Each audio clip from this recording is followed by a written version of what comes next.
Si imut yang mirip anak anjing ini sebenarnya adalah Sable.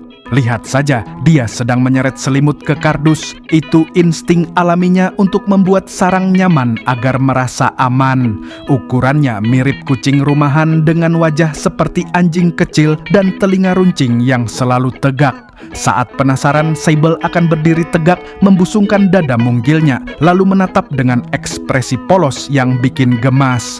Sable dewasa bisa tumbuh sekitar 40 cm.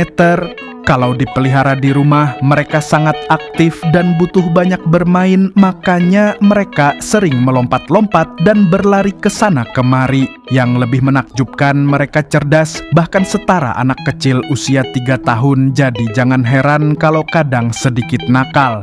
Dan bukan cuma menggemaskan, bulunya juga super hangat sekaligus tahan air. Di alam liar, Sable biasanya berburu hewan kecil seperti kelinci atau tupai.